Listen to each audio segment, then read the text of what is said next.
मैं यही वट वृक्ष के नीचे बैठा हुआ हूँ।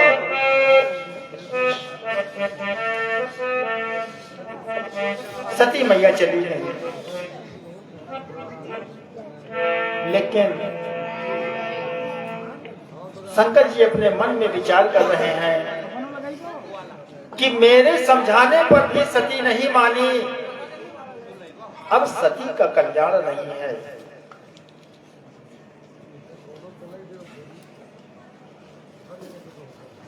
तीन लोगों की परीक्षा, 3-4 लोगों की परीक्षा कभी नहीं लेनी चाहिए। संत की, सदग्रंथ की, भगवान के मंत्र की और राघव अनंत की।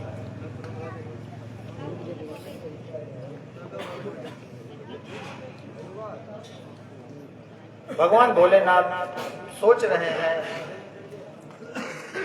वही है सो जो राम रच राखा, को करि तर्क बढ़ावत शाखा। सती ने सोचा इनका किस प्रकार परीक्षण किया जाए, तो सती सोचती हैं, पुण्य पुण्य हृदय विचार करी, धरि सीता कर रूप, आगे होई चल पंथ दही, जही आवत नर भूप। सती मैया ने सोचा कि किस प्रकार परीक्षा ली जाए, और उन्होंने माता सीता का ही रूप धारण कर लिया। रूप तो धारण कर लिया, और कोई भी व्यक्ति किसी भी व्यक्ति की तरह वेशभूषा बना सकता है, रूप धारण कर सकता है, लेकिन व्यवहार नहीं आ सकता। रूप तो बना लिया, लेकिन मां सीता का व्यवहार न ला सकी।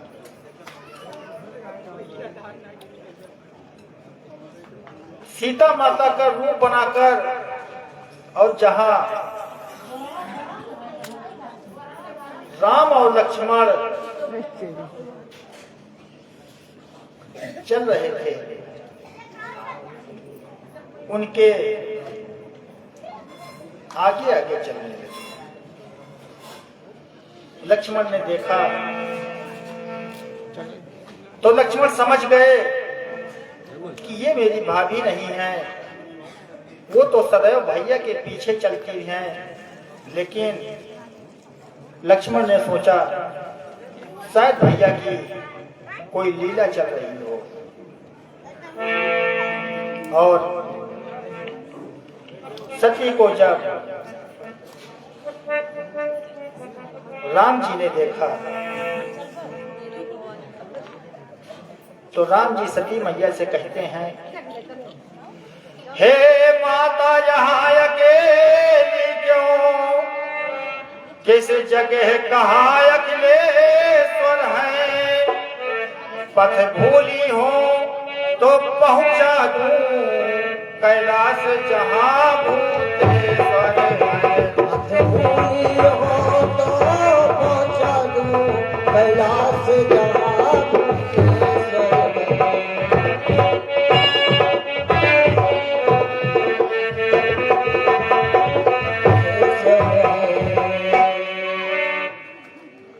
भगवान पूछ रहे हैं कि हे माता,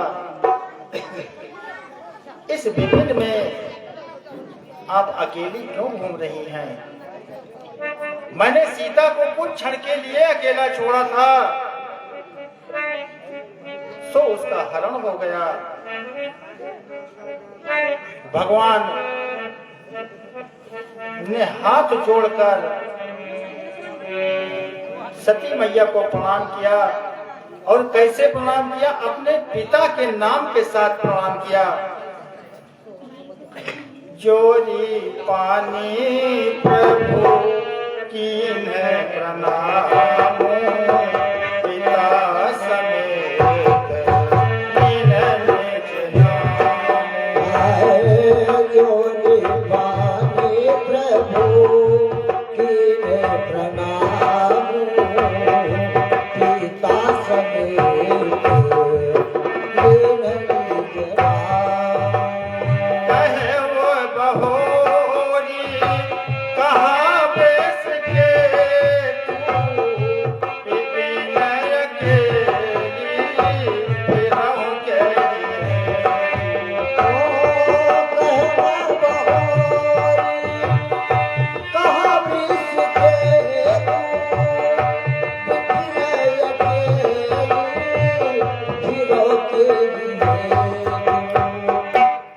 अब तो माता सती के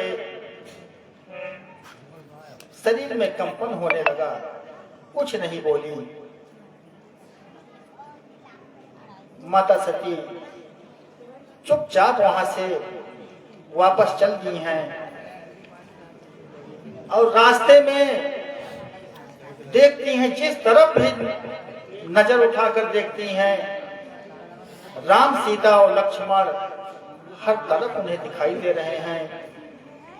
आंख बंद करती हैं तब भी वही छवि दिखाई पड़ रही है। माता सती सोचती हैं कि ये तो जगदीश हैं, लेकिन किसी तरह भगवान भोलेनाथ के पास पहुंची। भगवान भोलेनाथ ने हंसकर पूछा, कई समीप महेश तब हंस पूछी कुशलात, लीन परीक्षा कौन विधि सत्य कहो सब बात। हंसकर भगवान भोलेनाथ ने पूछा। अभी भी भगवान भोलेनाथ सावधान कर रहे हैं कि हे सती, किस प्रकार से परीक्षा ली है, सत्य सत्य ही बताना। लेकिन जिस माया का रूप सती ने बनाया था, वही माया सती के सर पर चढ़ बैठी। उसी माया ने झूठ कहलवा दिया। सती कहती हैं, कछु न परीक्षा लीन बसाई, लीन प्रणाम तुम्हारी लाई। कछु न परीक्षा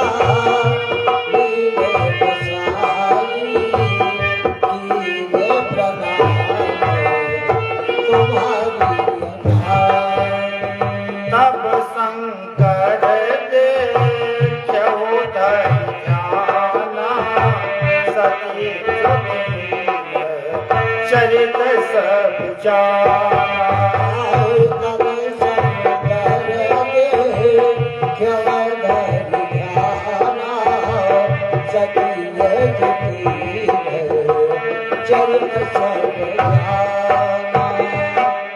यहाँ सती ने मेरी मां सीता का रूप बनाया है, ऐसा देखा भगवान भोलेनाथ ने ध्यान से। सती अब मेरे लिए मां की तरह हो गई हैं, मैं इनके साथ गृहस्थ जीवन का निर्वाह नहीं कर सकता हूं, ऐसा भगवान भोलेनाथ ने अपने मन में प्रण किया।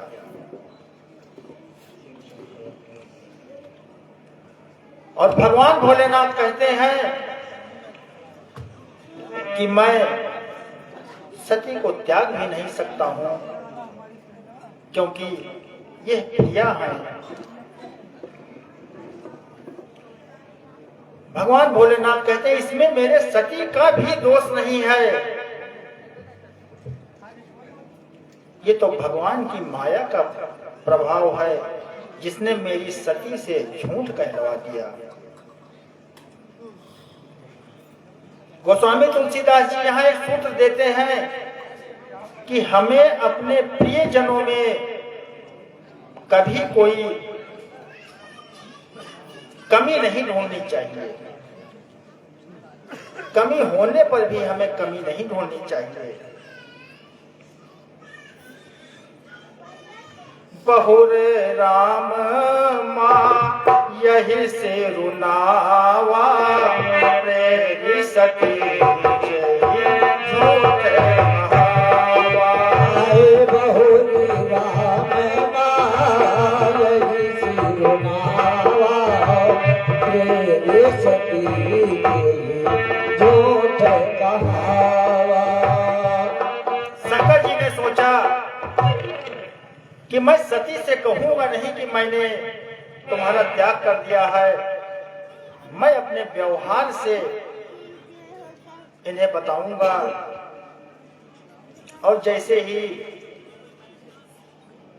मन में यह प्रतिज्ञा की है, आकाशवाणी भई, शिव की बड़ी प्रशंसा भई। हे बाबा, भक्ति को इतनी जन्म पर तो केवल आप ले जा सकते हैं। मैया ने बहुत पूछा, लेकिन भोले बाबा कहते हैं कि मैं कह कर नहीं, अपने व्यवहार से बताऊंगा, नहीं तो सती का दिल दुखेगा।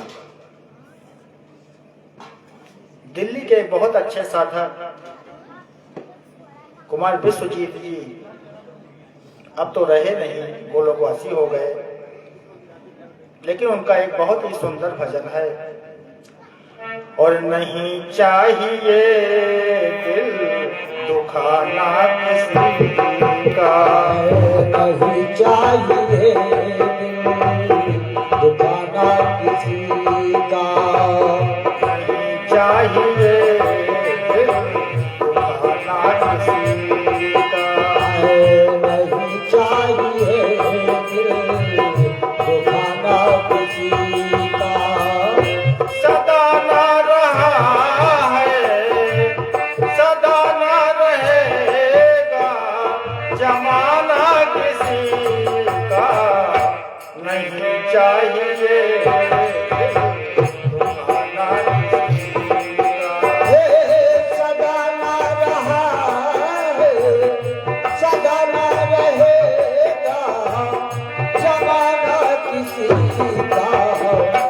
नहीं चाहिए दुखाना किसी का। नहीं चाहिए दुखाना किसी का। नहीं चाहिए दुखाना किसी का। आएगा बुलावा तो जाना पड़ेगा, सर तुझको आगे झुकाना पड़ेगा। आएगा जमाना तो आना पड़ेगा, सर तुझको आकर झुकाना पड़ेगा। वहाँ ना चलेगा, वहाँ ना चलेगा, वहाँ ना किसी का। नहीं चाहिए दुखाना किसी का। ओ बहाना चलेगा, बहाना किसी का। नहीं चाहिए दुखाना किसी का। नहीं चाहिए दुखाना किसी का। शोहरत तुम्हारी बह जाएगी, दौलत यहीं पर रह जाएगी। हाय शोहरत तुम्हारी बह जाएगी, दौलत तुम्हारी नहीं जाएगी। नहीं साथ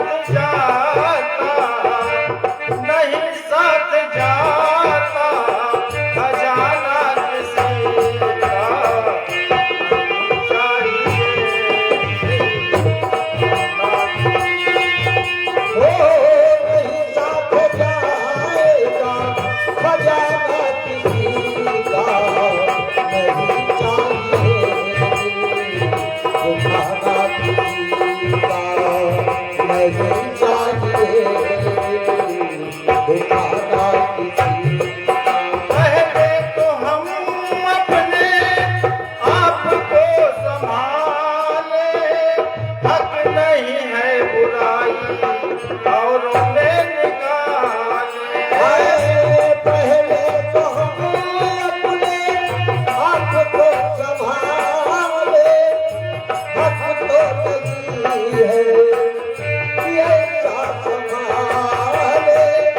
बुरा है बुरा जग में, बुरा है बुरा जग में, बताना किसी का नहीं चाहिए, नहीं चाहिए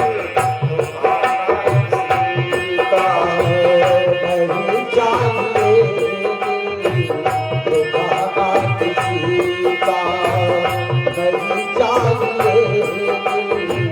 दुबारा किसी का।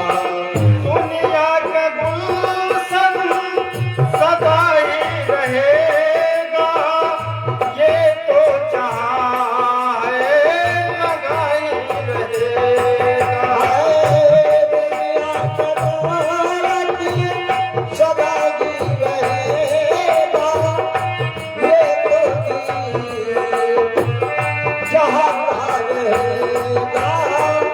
आना किसी का जग में, आना किसी का जग में, जाना किसी का नहीं चाहिए।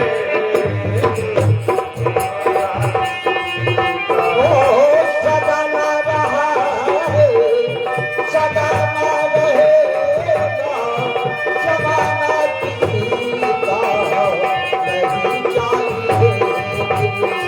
दुखाना किसी का नहीं चाहिए, दुखाना किसी। बोले वाक्य बिहारी लाल की, श्रीमद् भागवत महापुराण की। और इसके बाद भोले बाबा कैलाश पर गए और समाधिस्थ हो गए।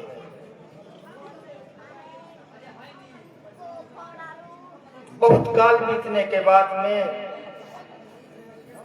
बीते संवत सहस 87 लगी समाधि, तजी समाधि शंभु अविनाशी। तब भगवान भोलेनाथ ने अपनी समाधि का त्याग किया और राम नाम से सुमिरन लागे। जाग्यो सती जान्यो सती जगत पति जागे। जब भगवान शिव राम राम सीता राम करने लगे तो सती मैया समझ गई कि भोलेनाथ समाधि से बाहर आ गए। लगे कहन हरि कथा रसाला, दक्ष प्रजेश भय ते काला। और उसी समय की बात है, ब्रह्मा जी ने मैया सती के पिता दक्ष को प्रजापतियों का राजा बना दिया। प्रजापति दक्ष ने हरिद्वार के कनखल में एक यज्ञ की रचना की, लेकिन उस यज्ञ में न माता सती को बुलाया और न भगवान भोलेनाथ को बुलाया।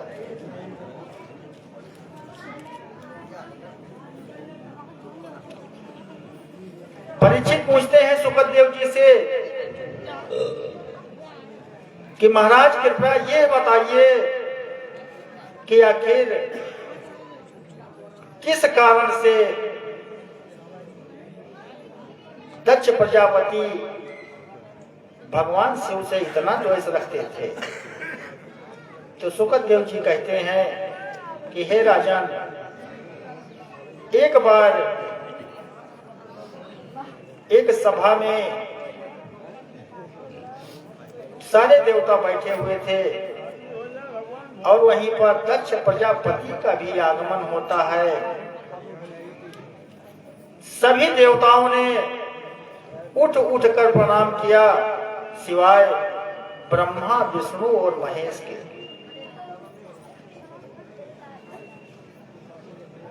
ब्रह्मा जी तो दक्ष के पिताजी हैं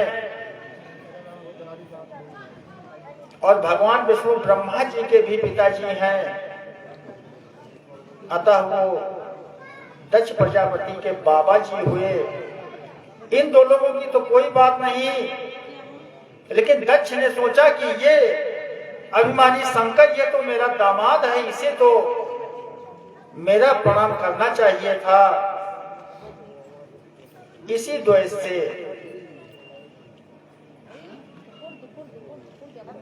दक्ष प्रजापति ने भगवान भोलेनाथ को यज्ञ में नहीं बुलाया है। और उसी समय कैलाश के ऊपर से ही सभी देवता आकाश मार्ग से जाने लगे।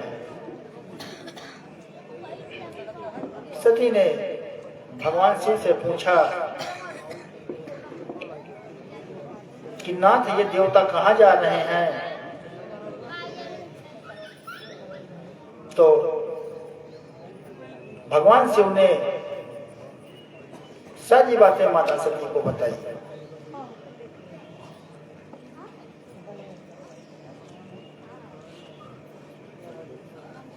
तो माता सती कहती हैं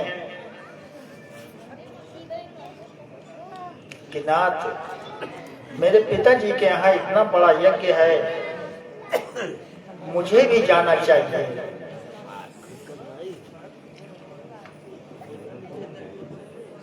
तो भगवान भोलेनाथ से कहते हैं,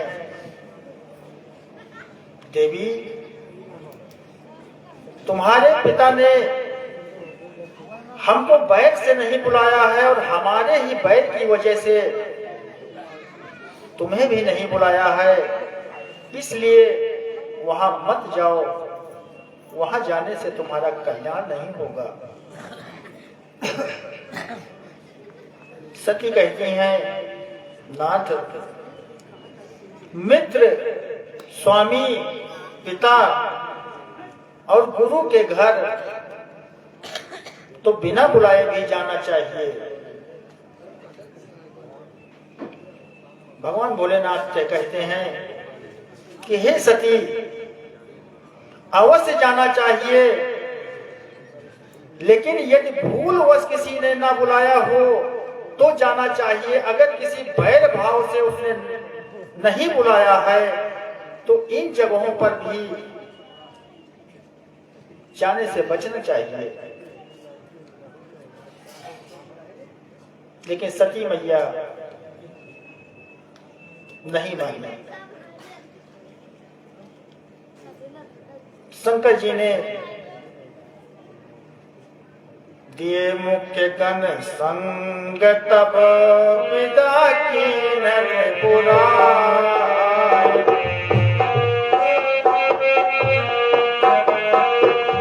शंकर जी ने दो गण साथ में दे दिया और सती मैया को विदा कर दिया। सती मैया वहां जब पहुंची तो वहां देखती क्या है कि एक सादर मिली ही, सादर भले ही मिली एक माता, भगनी मिली बहुत मुस्काता। सती मैया 16 बहनें थी, इनकी माता जी मिली तो उन्हें तो देखकर लगा कि उनको थोड़ी प्रसन्नता हो रही है, लेकिन बहनें मिली तो बहुत मुस्कुराते हुए मिली। मुस्कुराने में भी भेद होता है। कोई कहीं आपको बहुत मुस्कुरा कर अगर मिल रहा है तो ये समझ लीजिए कि वो आपसे मुस्कुरा कर नहीं मिल रहा, बल्कि वो आपका उपहास उड़ा रहा है। वहां से सती मैया यज्ञ मंडप की तरफ गई तो वहां क्या देखती हैं कि सारे देवताओं का भाग है, लेकिन शंकर जी का भाग ही नहीं है।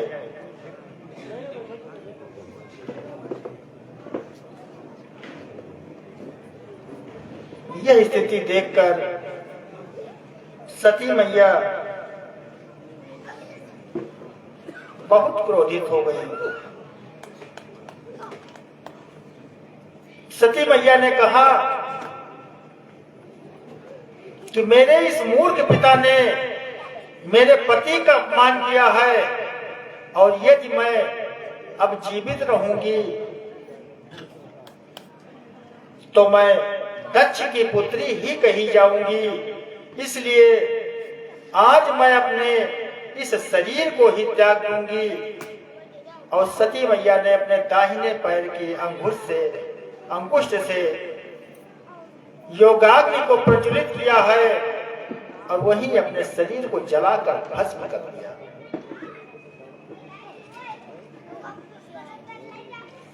सती के साथ जो दो गण आए थे और लगे यज्ञ विध्वंस करने। नारद ने जाकर सारा समाचार भगवान शंकर को सुनाया है और ब्रह्मा जी और शंकर जी ने कुपित होकर वीरभद्र को भेजा है। वीरभद्र आए, भृगु जी की दाढ़ी नोच लिए, पूषा देवता के दांत तोड़ दिए, दक्ष के सर को धड़ से अलग करके यज्ञ के कुंड में डाल दिए, मानो पूर्णाहुति कर दिए हों। बाद में ब्रह्मा विष्णु महेश को बुलाकर दक्ष के बकरे का सर लगाकर यज्ञ को पूर्ण कराया गया। लेकिन जब सती मैया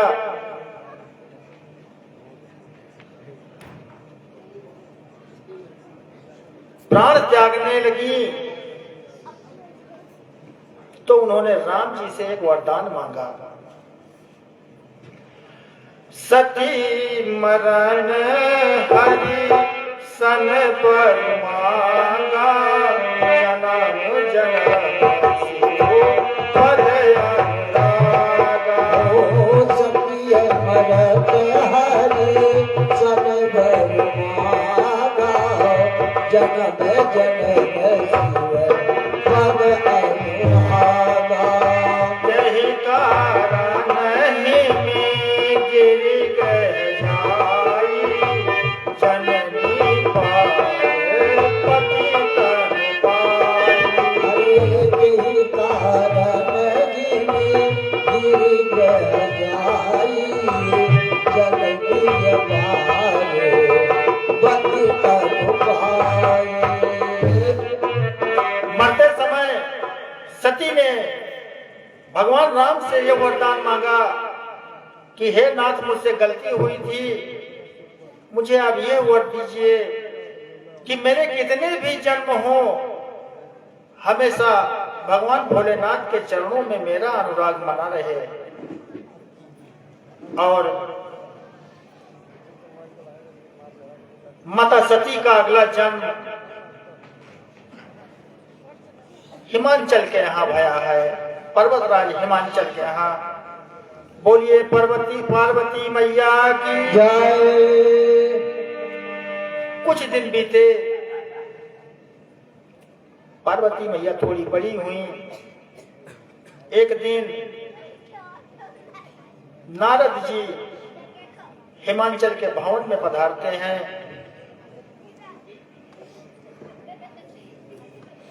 तो अपनी पुत्री पार्वती को बुलाकर नारद के चरणों में प्रणाम करवाने के बाद महाराज हिमांचल और उनकी रानी दोनों लोग पार्वती जी के भाग्य के बारे में नारद जी से पूछते हैं।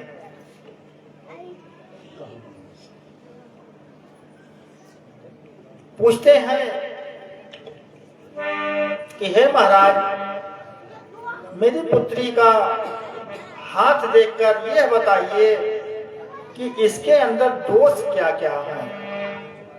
गुण नहीं पूछ रहे हैं, दोष पूछ रहे हैं कि दोष यदि पता चल जाए तो उन दोष को दूर करने का प्रयास किया जाए। नारद जी हाथ देखते हैं, कहते हैं राजन, कोई दोष हो तब तो बताएं। आपकी पुत्री समस्त गुणों की खान है। इसे लोग उमा, भवानी, पार्वती आदि नामों से जानेंगे। सुहागन स्त्रियां इनके नाम का सहारा लेकर पादधर्म का पालन करेंगी। इनके अंदर तो समस्त गुण ही गुण हैं। नारद जी कहते हैं, हाँ, इनके अंदर तो अवगुण नहीं है। इनके पति में कुछ अवगुण दिखाई दे रहे हैं, कहिए तो वो बता दें।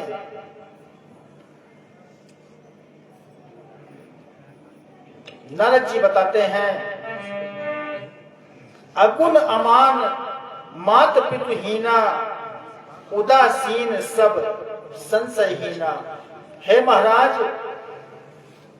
आपकी पुत्री को जो पति प्राप्त होगा उसके माता पिता का कुछ पता नहीं होगा। अगुण होगा, अमान होगा, उसको मान और सम्मान की कोई चिंता नहीं होगी। जो कि जटिल अकाम मन, नग्न अमंगल वेश, बड़ी बड़ी जटाएं होंगी, नंगा रहेगा हर समय। अस स्वामी यही का मिले, परी हस्त असरे। हे महाराज, आपकी पुत्री के हाथ की लकीर में ये दिखाई दे रहा है। हमारे नारद जी से कहते हैं,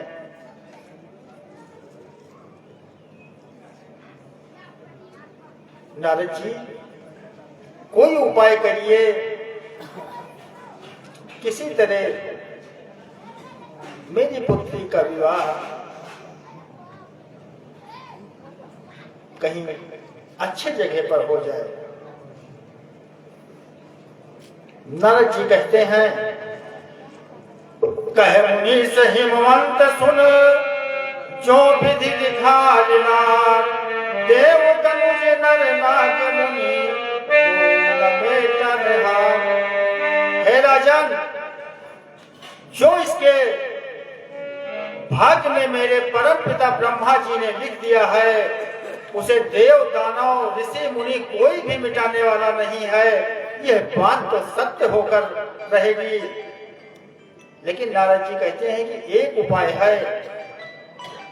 नारद जी कहते हैं कि जो जो गुण बताए हैं वो सब भगवान शिव में विद्यमान हैं। यदि तुम्हारी पुत्री का विवाह भगवान शिव से हो जाए तो कल्याण ही कल्याण होगा। महाराज हिमांचल पूछते हैं कि आखिर शिव जी मेरी पुत्री से विवाह करेंगे ही क्यों? तो नारद जी कहते हैं, जो तप कराए कुमारी तुम्हारी, भाग्य में सकहे त्रिपुरारी। जो तप कराए कुमारी तुम्हारी, भाग्य में सकहे त्रिपुरारी। चल चल बरयान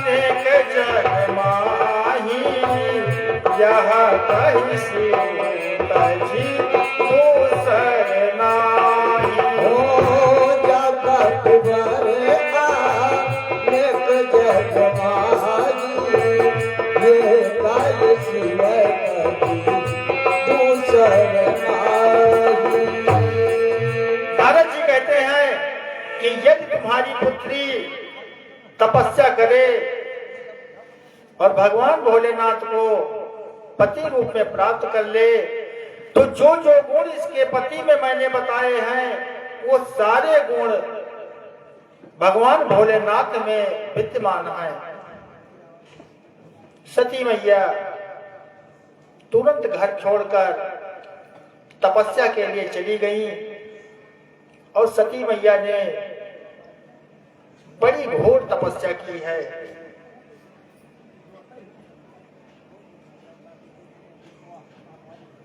बहुत काल बीत गया।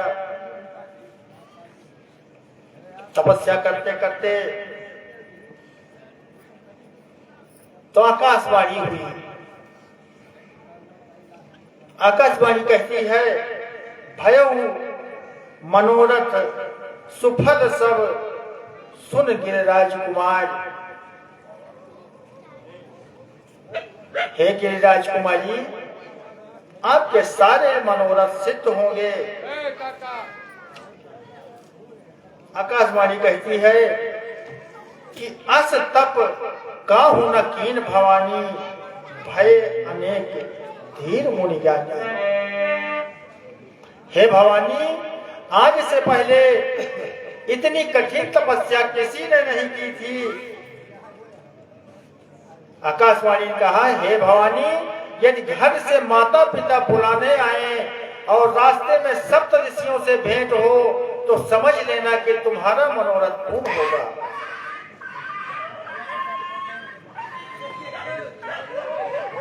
और इधर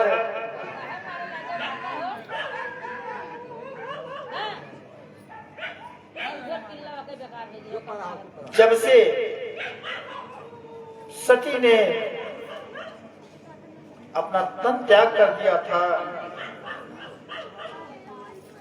तब से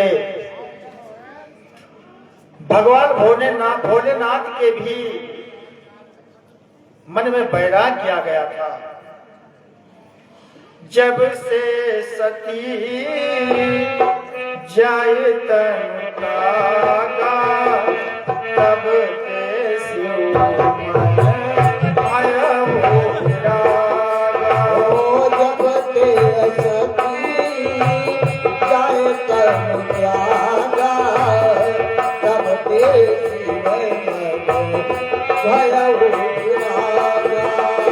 जपहि सदा रघुनायक नामा, जहाँ तहाँ सोए राम गुण गामा। ओ जपहि सदा रघुनायक नामा, जहाँ तहाँ सोए राम गुण गामा।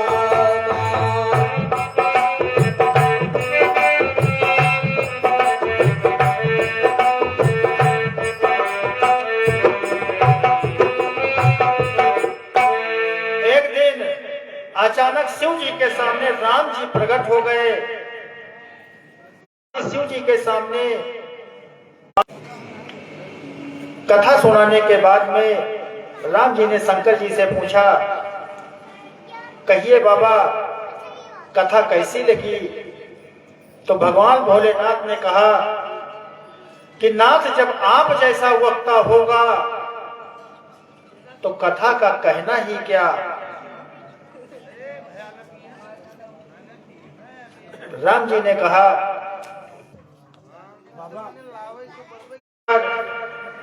शिव जी ने सप्त ऋषियों को पार्वती जी की, चाहे वो अवगुण का खान ही क्यों ना हो, आपके भगवान विष्णु सकल गुण धाम ही क्यों ना हो, आपके ही चरणों की दासी हूं। चाहते हैं सप्त ऋषि पार्वती जी के बारे में बताते हैं और भोले बाबा गदगद और फिर ध्यान में चले गए, समाधिस्थ हो गए।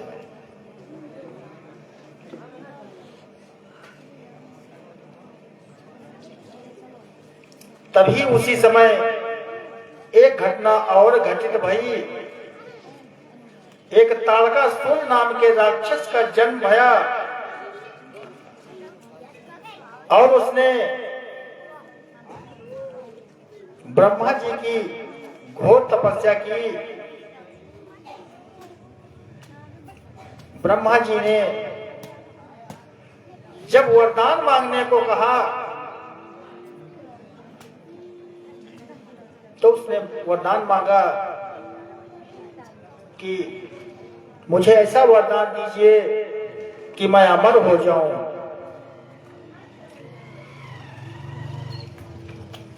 ब्रह्मा जी ने कहा वो अमर होने का वरदान तो नहीं मिलेगा, कोई दूसरा वरदान मांगो।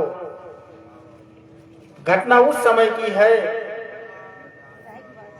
जब सती मैया ने अपने देह का त्याग कर दिया था। ताड़कासुर ने सोचा कि क्यों का वरदान मांग लूं, तो जलकर भस्म हो गई हैं, तो न उनके पुत्र होगा। कर ब्रह्मा जी के पास गए। ब्रह्मा जी ने बताया कि इस तरह का इसे वरदान प्राप्त है। तो देवताओं ने विचार किया कि शंकर जी का पुत्र होने के लिए उनका विवाह होना आवश्यक है, लेकिन वो तो समाधिस्थ हैं। सारे देवता कामदेव को लेकर कैलाश पर पधारे हैं। कामदेव ने 5 पुष्प के बाण का संधान करके शिव जी के हृदय में मार दिया। शिव जी की समाधि टूट गई, आंखें खुली और सामने जैसे ही देखा कामदेव, तब शिव तीसर नयन उघारा, चितवत काम गयो जल छाया।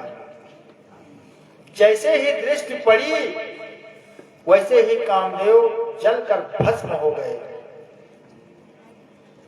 रोते रोते सती रति आई हैं, कामदेव की पत्नी। उनसे भगवान शिव ने कहा कि आज से कामदेव बिना अंग के होंगे, अनंग होंगे। ये मनुष्य के रक्त में ही इनका प्रवाह होता रहेगा। लेकिन रति कहती हैं, लेकिन मुझे शरीर रूप में कब प्राप्त होंगे?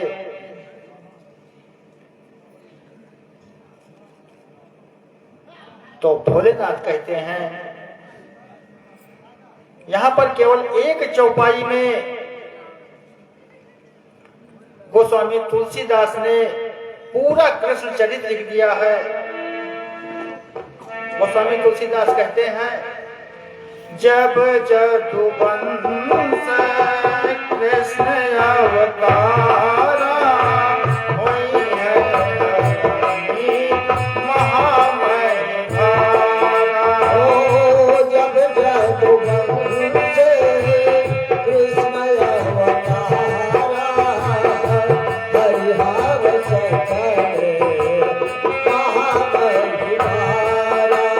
कृष्ण तनय होई है पति तोरा, बचन नयन था होई है मोरा। ओ कृष्ण तनय होई है पति तोरा, बचन नयन था होई है मोरा। भगवान भोलेनाथ कहते हैं कि जाओ रति, जब द्वापर में भगवान कृष्ण रूप में अवतार लेकर आएंगे तो उस समय तुम्हारे पति कामदेव उनके और रुक्मिणी के पुत्र प्रद्युम्न के रूप में आपको पुनः प्राप्त होंगे। लेकिन तभी सारे देवता दौड़ कर जा रहे हैं कि कहीं फिर से ध्यान में न चले जाएं। तो अब तो कामदेव भी नहीं है। अगर अब की समाधिस्थ हो गए तो समाधि से जगाना भी बड़ा मुश्किल हो जाएगा। सारे देवता भूत भावन भगवान भोलेनाथ की प्रशंसा कर रहे हैं और कह रहे हैं, और शंकर तेरी जटा में बहती है गंगधारा, बहती है गंगधारा, शंकर तेरी जटा में, शंकर तेरी जटा में बहती है गंगधारा, शंकर तेरी जटा में बहती है गंगधारा, चिंतामणि उजाला, चिंतामणि उजाला, शंकर तेरी जटा में बहती है गंगधारा। अरे शंकर तेरी जटा में बहती है गंगधारा, शंकर तेरी जटा में, कल मुंड माल राजे ससुराल पर विराजे, मुंडमाल राजे सतवाल पर विराजे, कल मुंड माल राजे ससुराल पर विराजे, आगल मुंडमाल राजे सतवाल में विराजे, डमरू निनाद बाजे, डमरू निनाद बाजे, कर में त्रिशूल धारा, शंकर तेरी जटा में बहती है गंगधारा, कल्प से विराजे।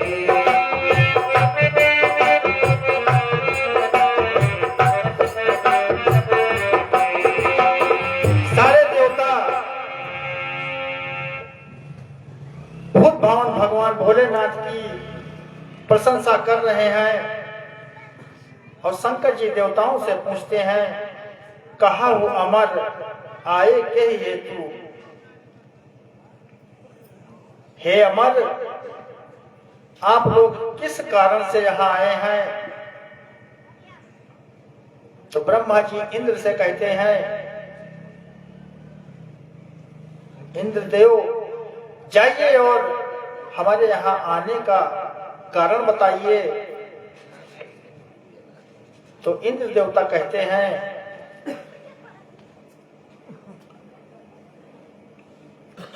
परमपिता ब्रह्मा जी मैं नहीं जाऊंगा। ब्रह्मा जी कहते हैं कि देखिए भगवान भोलेनाथ ने अमर कहकर संबोधन किया है, हम लोगों को अमर कह रहे हैं, इसलिए आपको सामने जाने में कोई डर नहीं लगना चाहिए। इंद्र भगवान कहते हैं कि महाराज वो जो कामदेव भी गए थे, 2 मुट्ठी राख बनकर पड़े हुए हैं सामने, वो भी अमर ही थे। सारे देवता मिलकर ब्रह्मा जी शंकर जी के पास गए हैं और कहते हैं शंकर जी से, सकल सुरन के हृदय में अस शंकर परम उछाह, निज नयनन देखें चाहे नाथ तुम्हारे विवाह। हे नाथ, हम लोगों के मन में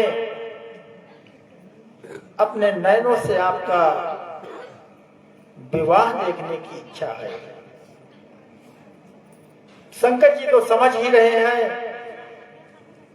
कि तारकासुर के पिटाई से भयभीत होकर ये लोग मेरा विवाह कराना चाह रहे हैं, लेकिन शिव जी ने भगवान राम को वचन दिया है विवाह करने के लिए। इसलिए शिव जी ने कहा जैसे आप लोगों की इच्छा। सब ऋषि गए हैं, विवाह की लग्न पत्रिका लेकर आए हैं। लोक व्यवहार में शिव जी का जो विवाह है वो महाशिवरात्रि के दिन मनाया जाता है, जबकि शिव पुराण और स्कंद पुराण के अनुसार शिव जी के विवाह की तिथि वैशाख शुक्ल पक्ष पंचमी तिथि दिन बृहस्पतिवार को हुआ था। विवाह की तारीख करीब आ गई। देवता अपनी अपनी तैयारी कर रहे हैं। लगे संवारन सकल सुर वाहन विविध व्यान, हो ही सगुन मंगल सुबध करही अक्षरा ज्ञान। भगवान भोलेनाथ का पहला विवाह ऐसा हुआ कि संगीत का कार्यक्रम जो है वो बारातियों के घर में चल रहा है।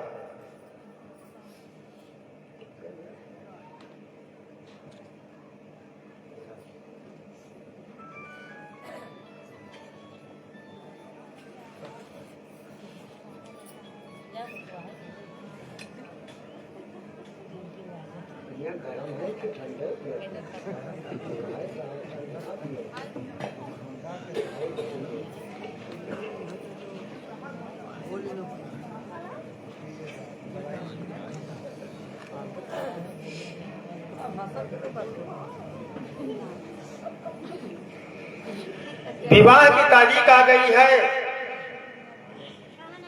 सारे देवता, सारे बाराती अपने अपने यहाँ अपने अपने विमान, अपने अपने वाहन को सजा रहे हैं। उनकी देवियां अक्षरा गान कर रही हैं और यहाँ जिनको दूल्हा बनना है अकेले बैठे हुए हैं। दो गण उनके हैं, नंदी और भृंगी। वो दोनों बेचारे बहुत परेशान, चक्कर काट रहे हैं इधर से उधर। शिव जी ने कहा बच्चों क्या बात है? तो उनके गणों ने कहा कि बाबा आज आपका विवाह है, दूल्हा बनकर आपको जाना है, लेकिन कोई देवता यहां तक दिखाई नहीं पड़ा। तो भगवान भोलेनाथ कहते हैं कि उनके यहां आने की क्या आवश्यकता, जब वो आएंगे तो हम लोग भी चल देंगे। देखते देखते बारात के प्रस्थान का समय हो गया। तो भोले बाबा के गणों ने कहा कि बाबा आपको दूसरे के नगर जाना है, दूल्हे का श्रृंगार किया जाता है। कोई देवता तो यहां आया नहीं, आज्ञा हो तो हम लोग ही आपका श्रृंगार कर दें। शिव जी ने कहा जैसी तुम्हारी इच्छा।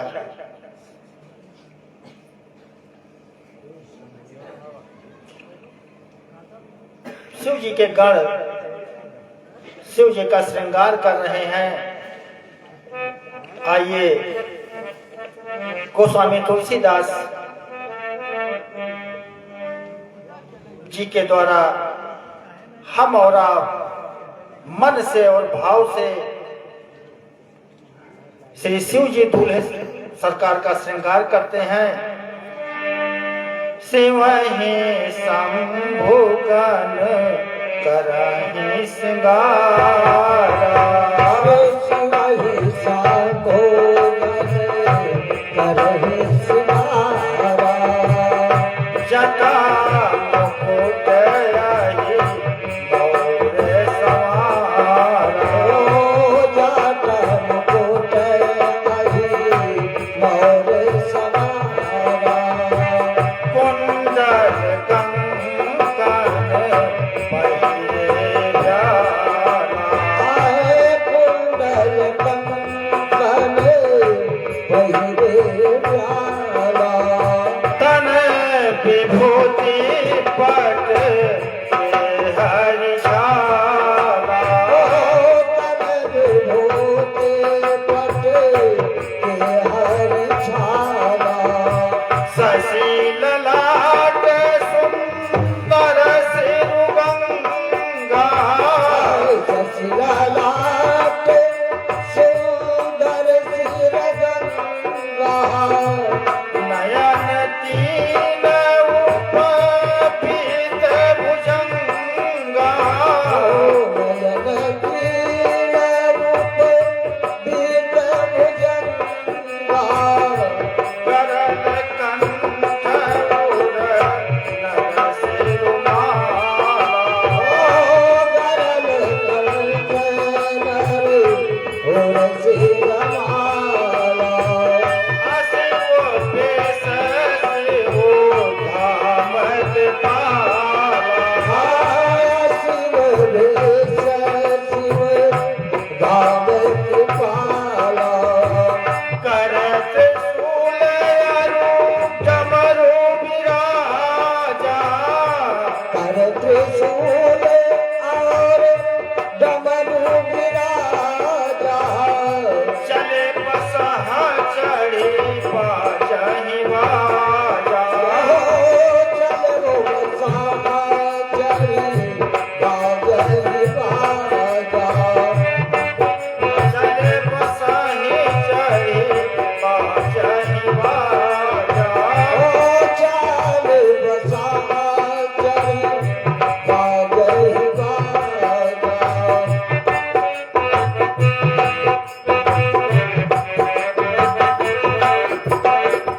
शिव जी के गणों ने शिव जी का श्रृंगार करना प्रारंभ किया। गणों ने कहा कि बाबा, अगर दूल्हा मौर न पहने तो बात जमती नहीं है।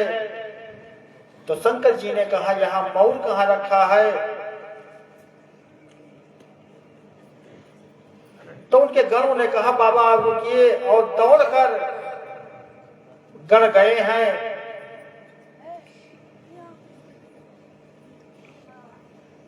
और 20-25 सांप पकड़ लेकर आए और सर पर यहां से सामने से पूंछ नीचे करके लटकाते चले गए, और फिर एक पतले से सर्प से उन सारे सर्पों को घुमा के बांध दिया।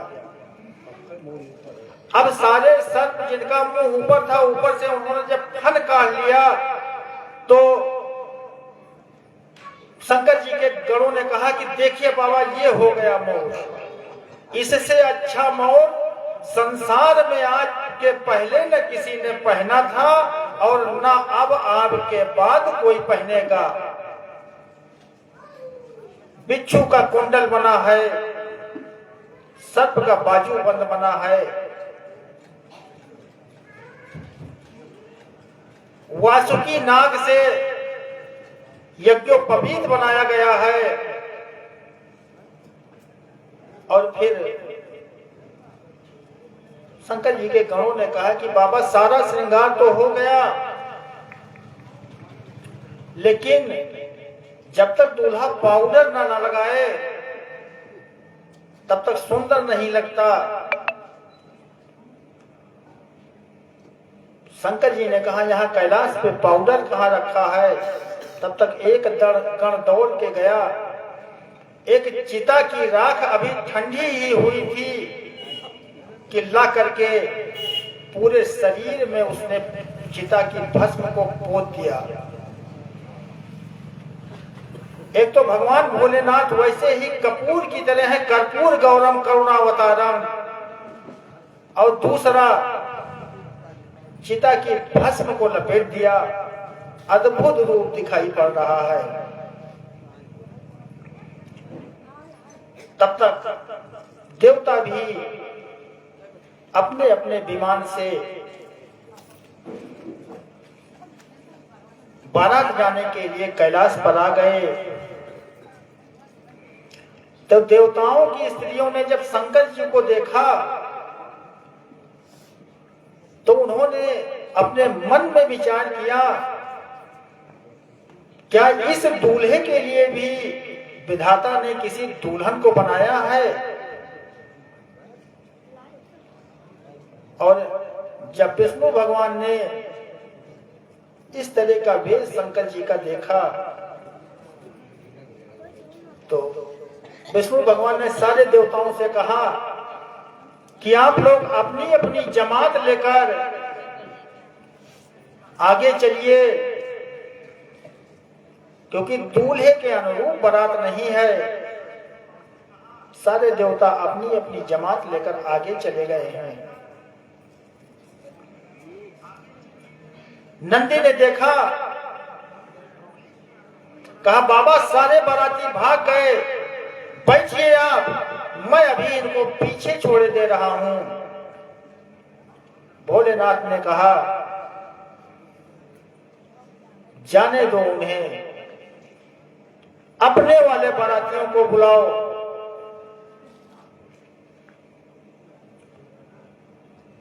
तो नंदी और भृंगी कहते हैं कि बाबा अपने वालों को तो न्योता ही नहीं दिया गया। तो भोलेनाथ कहते हैं कि अपने वालों को न्योता कौन देता है?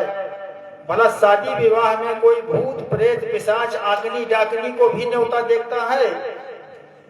केवल आवाहन करो, वो सब आ जाएंगे। और जैसे ही भृंगी ने अपनी पिपीली बजाई, हर हर महादेव, हर हर महादेव, वैसे ही तरह तरह के भूत प्रेत पिशाच, कोई काला भूत है, कोई छोटा, किसी के मुंह नहीं है, किसी के कई मुंह है, किसी के हाथ नहीं है तो किसी के कई हाथ, कोई बिना आंख का है, कोई कई कई आंखों वाला है, कोई वैसे लौटते हुए चल रहा है। बारात और के सारे भूत प्रेत पिशाच, किसी का सूकर का मुंह है, किसी का गधे का है, किसी का कुत्ते का है, किसी का सियार की तरह मुंह है, और चुप कोई नहीं है।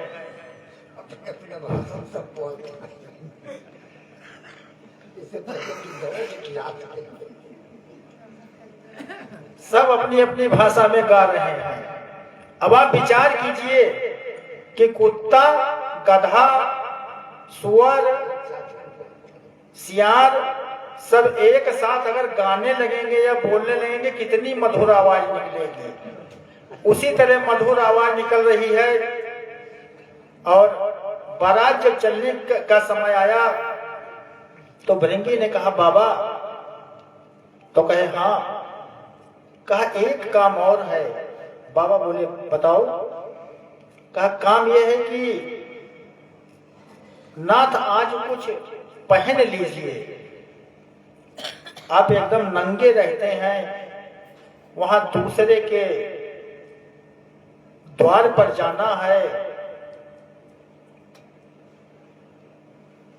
तो भोलेनाथ ने कहा क्या पहनाओगे? तो भोलेनाथ उठ के खड़े हुए, तो जिस बाघांबर पर बैठते थे गणों ने वही बाघांबर उठाया और उनके कमर में लपेट दिया। लेकिन अब बाघांबर रुके ही ना, कोई इसमें बटन या चैन तो था नहीं कि बंद कर दें। एक गण गया दौड़ के और एक पतले से सर्प को पकड़ लाया।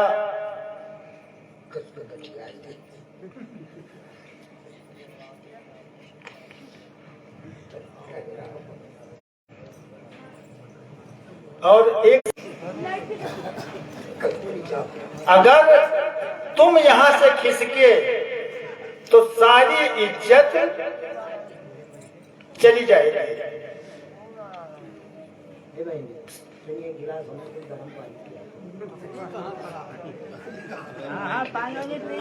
बारात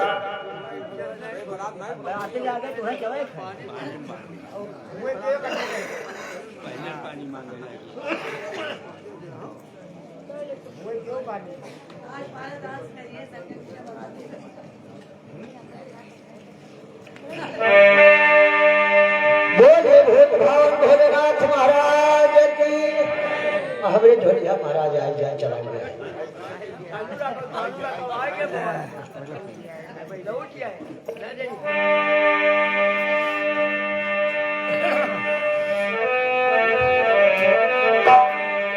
यज्ञ के चाबी भाग्य भूधर सता देवा पगा मस्तके भालू बाल विधुर गंगे जागरलम यस्यो रसियाल राट सो अयम भूति विभूषण सर्वरः सर्वाधिपा सर्वदा सर्वी शिवाश्री शश्रीभाश्री शंकर पातु मां।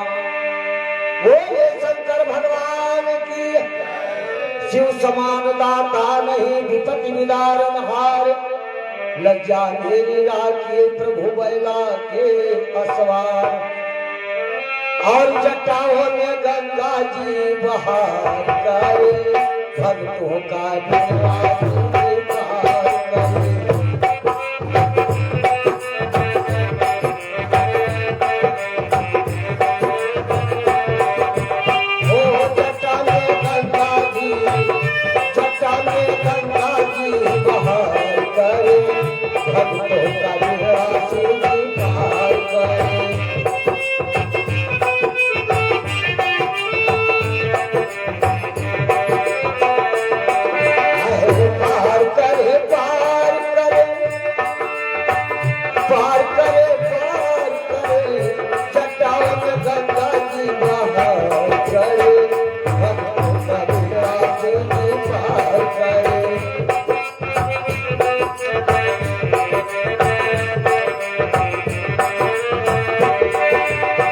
भगवान भोलेनाथ बहुत सस्ता देवता है। इनका अगर नहीं सिद्ध कर पाए तो कोई नहीं सिद्ध कर पाएगा। इतना सस्ते देवता है भगवान भोलेनाथ। लेकिन प्रेम से श्रद्धा से चाउर चार ये बेल कर बात धतूरे में फूल पानी चढ़ावे और गाल बजाई कर बोले जो हर हर महादेव धुन जोर लगावे। तीन ही महाफल दे सदा शिव सहजय मुक्ति जुक्ति सोई पावे और बड़ भागी नर नारी वही जे सुबह शाम शिव का नित्य ध्यावे।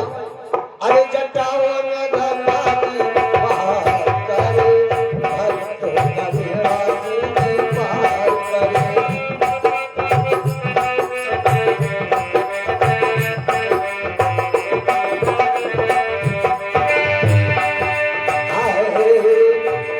लडवाए पेड़ा उनके मन ही न भावे, लडवाए पेड़ा उनके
बाहर करे, भक्तों का बेड़ा तुझे पार करे।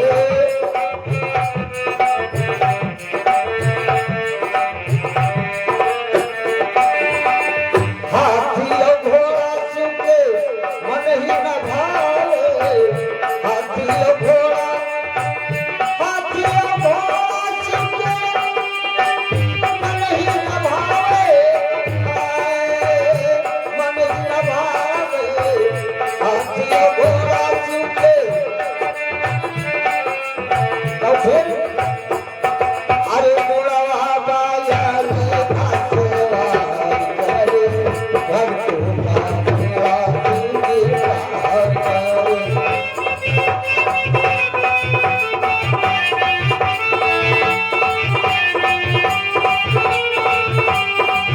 ओ जटा में गंगा की बहार करे, भक्तों का बेड़ा तुझे पार करे। बोले भेदभाव भोलेनाथ महाराज की। अरे हमारे मुख्य जजमान रघुनाथ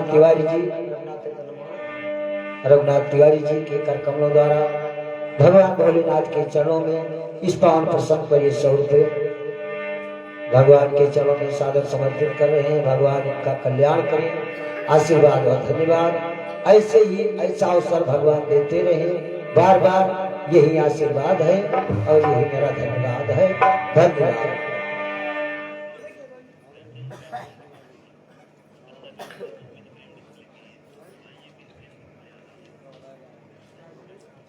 और इस प्रकार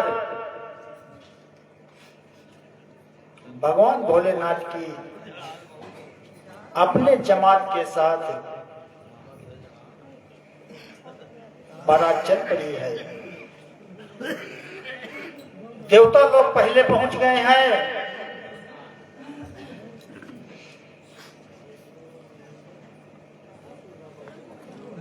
देवता जब वहां पहुंचे तो कुछ अगवान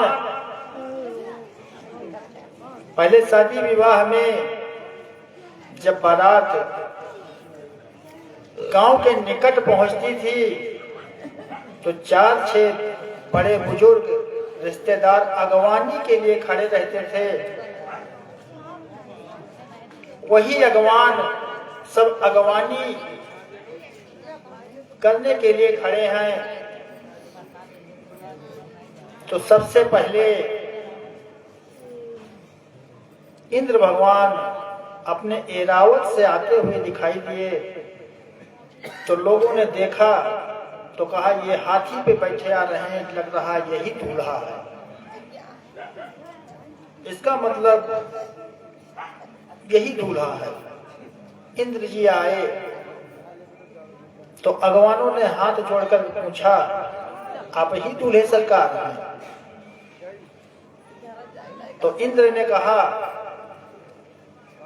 कि नहीं, हम बाराती हैं, दूल्हे सरकार अभी पीछे आ रहे हैं।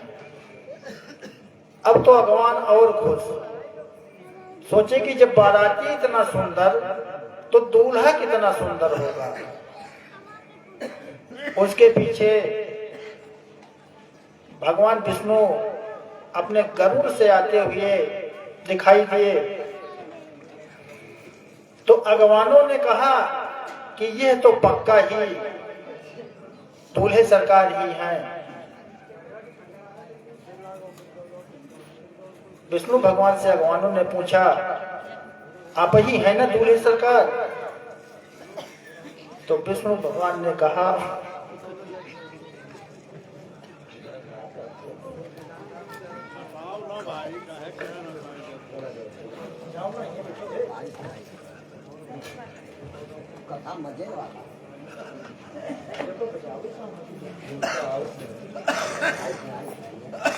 तो पंजाब पे है तो कोई काम हो चाहिए नहीं।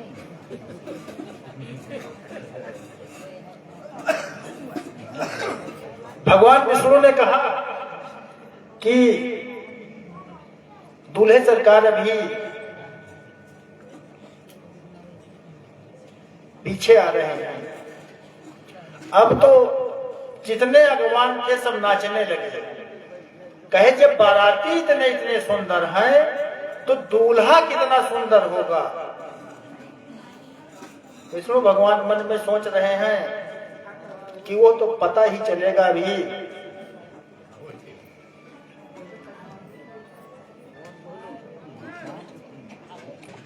देवता लोग आ गए हैं बारात में,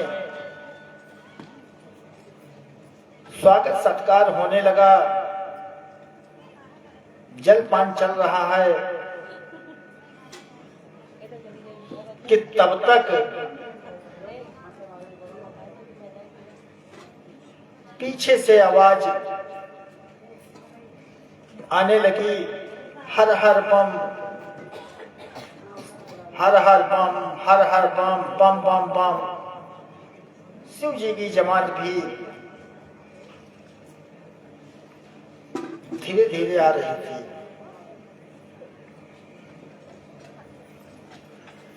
सारे देवता बैठे जलपान कर रहे हैं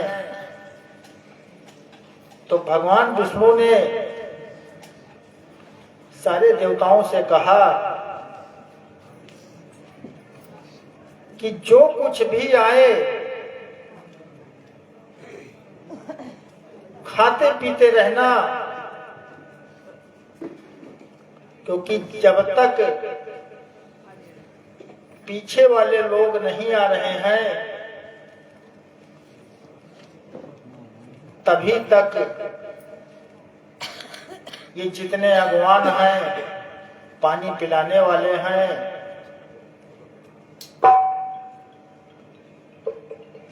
तू भी आओ हो, तब तक ही यहां पर ये लोग हैं। और जैसे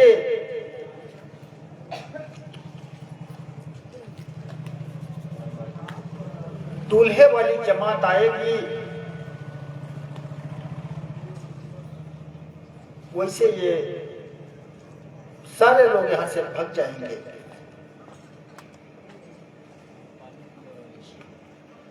अच्छा, जब बारात आने वाली होती है तो गांव के छोटे छोटे बच्चे जो होते हैं उनको बड़ा उत्साह रहता है बारात देखने का। वहां भी तमाम छोटे छोटे बच्चे गए थे, तब तक बारात आ गई। अब जो बारात को बच्चे देखे कि किसी तरह अपनी जान बचाकर भागे और घर पहुंचकर उन्होंने बड़ी तेज से धड़ाम से दरवाजा बंद कर दिया। माओ ने पूछा कि तुम तो बारात देखने गए थे, आखिर भाग क्यों आए? तो बच्चे बहुत डरे हुए हैं। बच्चे कहते हैं, अरे माँ क्या बताऊं बारात के बारे में? अरे पर बहुरा बाटे बैरात बैठल, देख के बारात सब लोग भागता, माई रे पताई का केवाड़ बंद कर हमका डर लागता।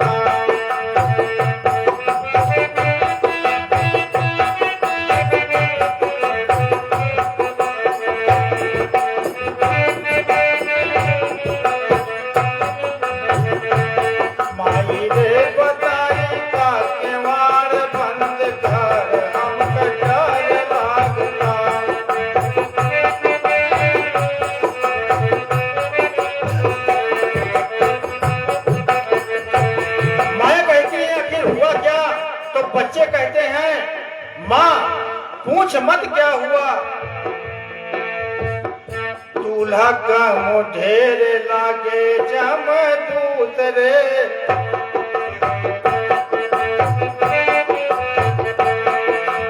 दूल्हा का मुढेर लागे जमदूत रे, ओ करे सतवा दे सवा भर के भूत रे।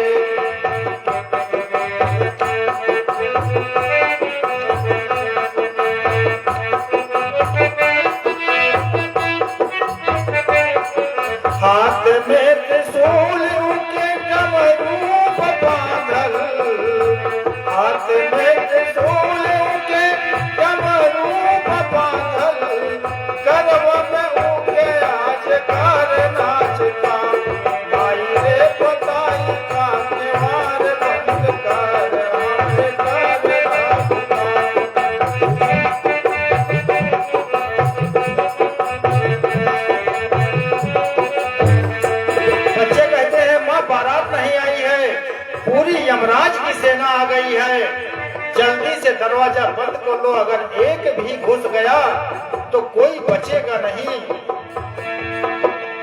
बच्चों को किसी तरह माएं समझाती बुझाती हैं, लेकिन बच्चों की फिर हिम्मत नहीं पड़ती बारात देखने की। बच्चे डर के मारे सो जाते हैं। और उधर मैना मैया आरती सजा कर आती हैं, अपनी सखियों के साथ। आरती एक बार उन्होंने ऐसे उतारी थी और जैसे नजर भोलेनाथ के चेहरे पर पड़ी, त्यों ही आरती की थाल वहीं फेंक कर भग गई। एकदम भगवान शिव नंगे खड़े हुए हैं। अब प्रश्न ये उठता है कि गणों ने वहां बाघांबर पहनाया तो था, तो यहां नंगे कैसे हैं? जिस सर्प को भगवान के कमर में लपेटा था, जब सारे भूत प्रेत सर्प आग्नि डाकनी जब रास्ते में डांस करने लगे, तो उस सर्प से भी रहा नहीं गया, वो खिसक गया वहां से। और जो बाघांबर शंकर जी पहन कर वहां से चले थे, वो वही कैलाश पर ही रह गया। अब मैना मैया गई हैं अंदर और पार्वती मैया को गोद में बिठाकर रो रही हैं, कह रही हैं कि मैं इससे विवाह अपनी बेटी का नहीं करूंगी, या जल में डूब जाऊंगी, या पर्वत से छलांग लगा दूंगी। मैना मैया कह रही हैं, नारद कर मैं काह बिगाड़ा, भवन मोर जिन बसत उजारा। मैंने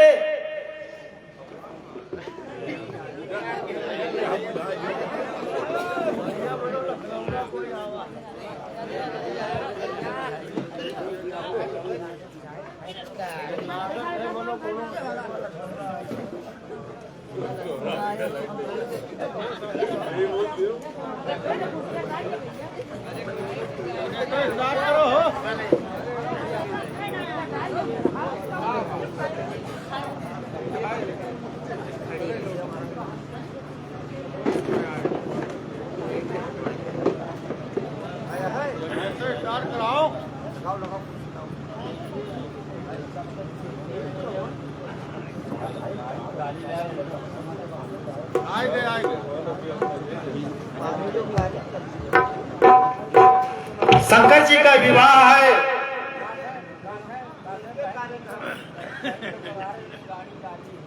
विवाह के मौके पर गीत तो बहुत होते हैं,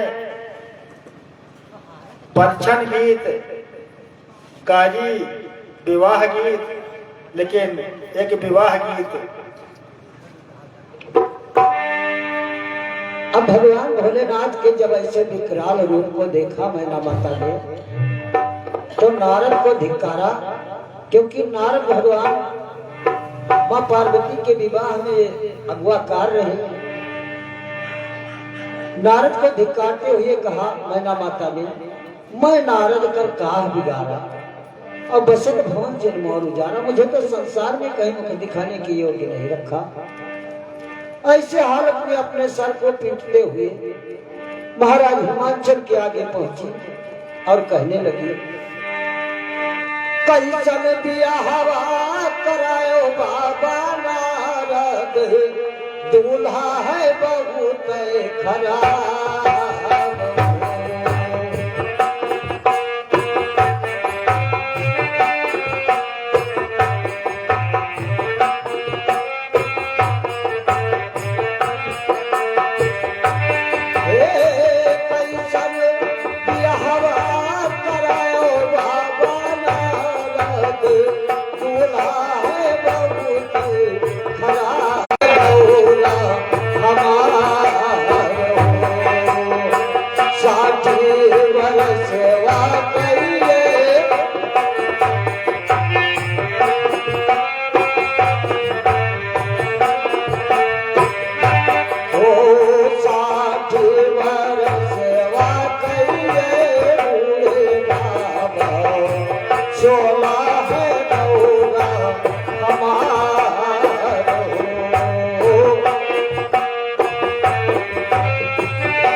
पार्वती जी के चंद्रमा ऐसे स्वरूप को देख करके अपने गोदी में लेकर के और त्राहिमाम करने लगी कि कहाँ मेरी बेटी पार्वती और कहाँ ये भूत भावन।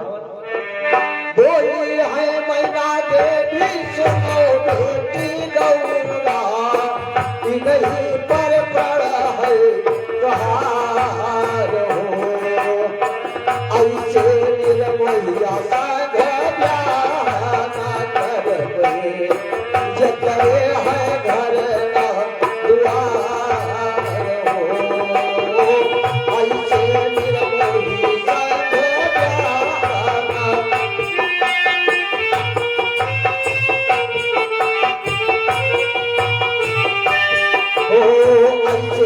निर्मोही संग ब्याह न जकरे है घर ना दुआर हो।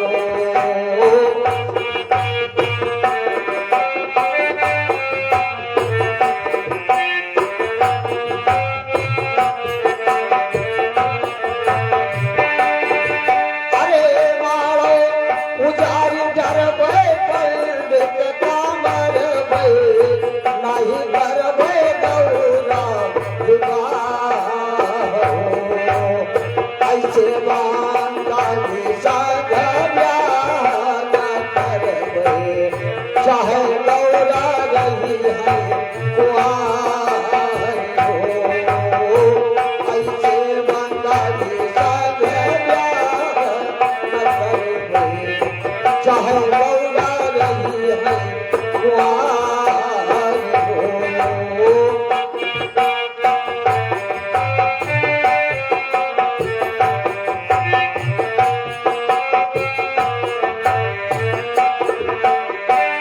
बोले भूतभाव भोलेनाथ महाराज की। इस प्रकार मैना मैया तमाम तरह का विलाप कर रही हैं। नारद जी वेदशिला आदि मुनियों को लेकर पहुंचे हैं और नारद जी ने हिमांचल और मैना मैया को समझाया है कि ये साक्षात भवानी हैं, तुम्हारे पुत्री के रूप में अवतरित हुई हैं। इससे पहले जन्म में इनका नाम सती था और ये जन्म जन्म शिव के चरणों की ही अनुगामिनी हैं। इसलिए हे राजन, हे महारानी, कोई शोक और संताप न करिए। ये सदा से ही शिव की अर्धांगिनी है।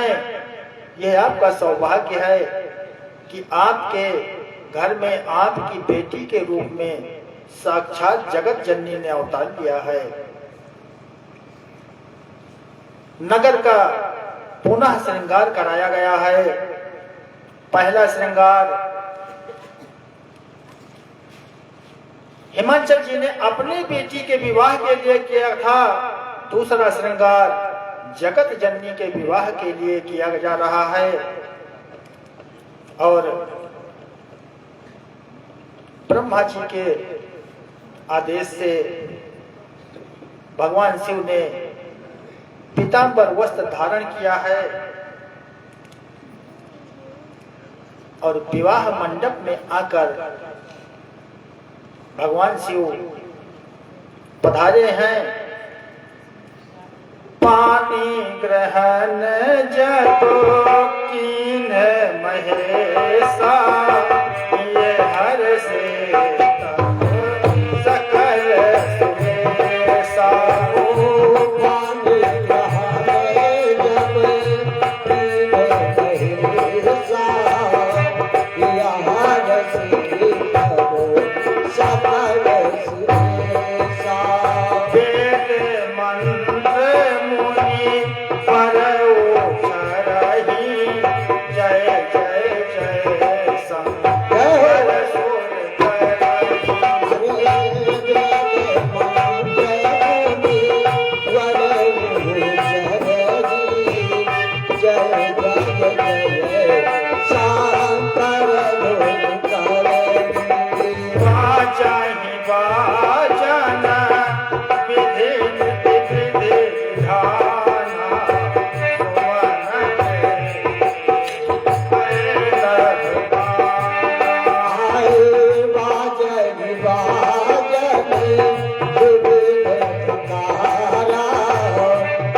मन विष्ट करो है विधिद्वारा। हर गिर जाकर भयावा विबाहु सकल भुवन भरी राम छाऊ। ओ हर गिर जाकर भयवा विबाहु सकल भुवन भरी राहु छाऊ।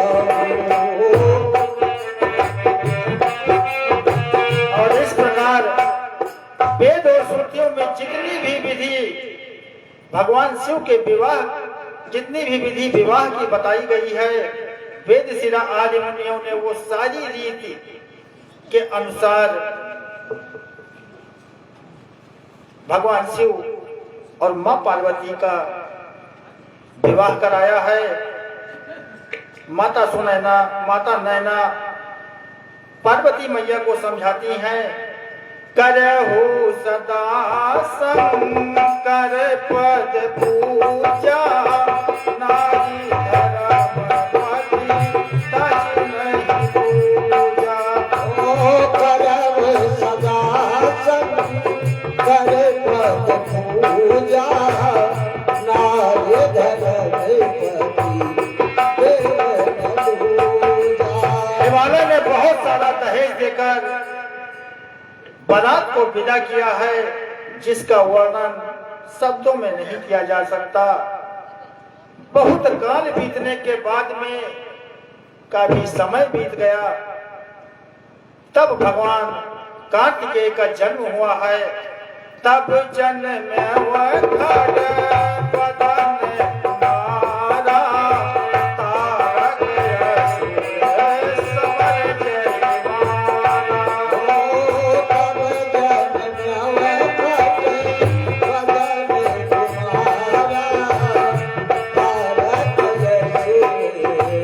समर जयमाला। बहुत समय के पश्चात कार्तिकेय जी का जन्म हुआ और उन्होंने तारकासुर का वध किया है। यह उमा संभ विवाह जो कोई नर गाता है या सुनता है, उसके जीवन के समस्त मनोरथ पूर्ण होते हैं। अब आज की कथा यही विश्राम की जाती है।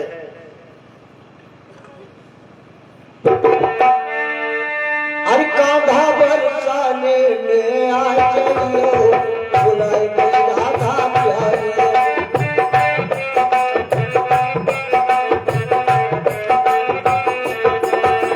बुलाए गई राधा प्यारी, हो बुलाए गई राधा प्यारी। कांधा बरसाने में आ चलियो बुलाए गई राधा प्यारी।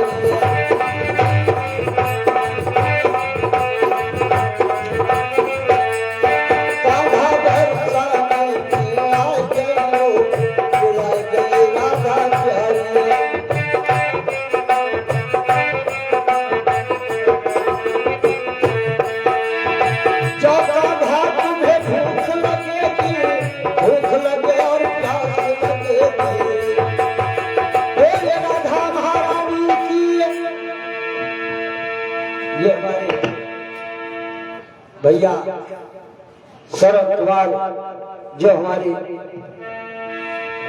जिला पंचायत सदस्य भी है, भगवान की कृपा से ऐसे ही इनका पद में पदोन्नति करते रहे वाक्य बिहारी सरकार। और ये मुरलीधर मनोहर के चरणों में 100 रुपये सादर समर्पित कर रहे हैं। भैया इनकी मनोकामनाएं भगवान वाक्य बिहारी पूरी करे, लेकिन आशीर्वाद है शुक्ला जी को। अरे सुफल मनोरथ हो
श्रीमद् भागवत महापुराण की।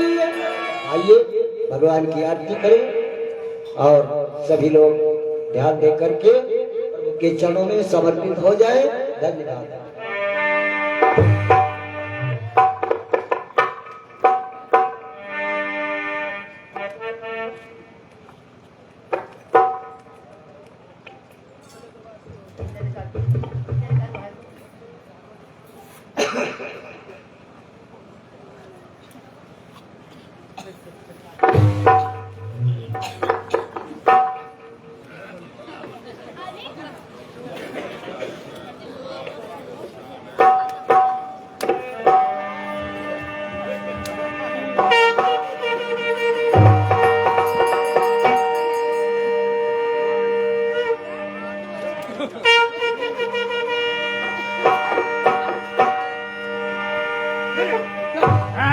श्रीपा के बिहारी तेरी आरती गाऊं।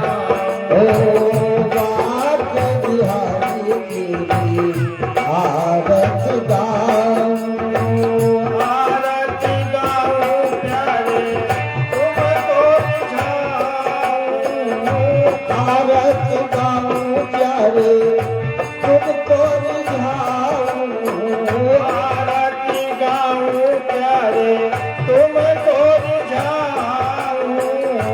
आरती गाऊं प्यारे तुमको रिझाऊं। श्याम सुंदर तेरी आरती गाऊं। हरे श्याम सुंदर तेरी आरती गाऊं। हे गिरधर तेरी आरती गाऊं। हरे गिरधर तेरी आरती गाऊं।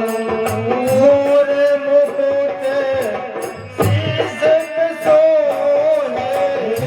मोर मुकुट तेरे शीशक सोहे। प्यारी बंसी मेरो मन मोहे। प्यारी बंसी मेरो मन मोहे।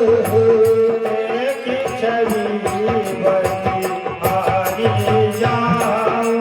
आए देखी छवि बड़ी हारी जाऊं।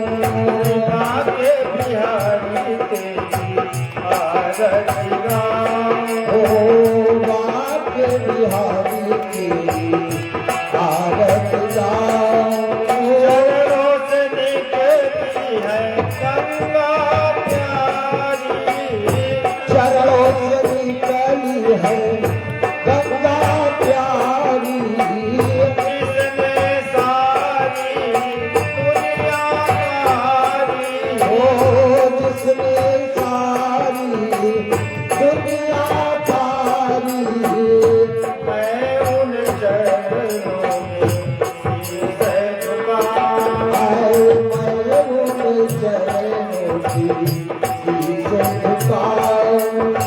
आगे बिहारी तेरी आरती गाऊं। आए बाके बिहारी तेरी आरती गाऊं।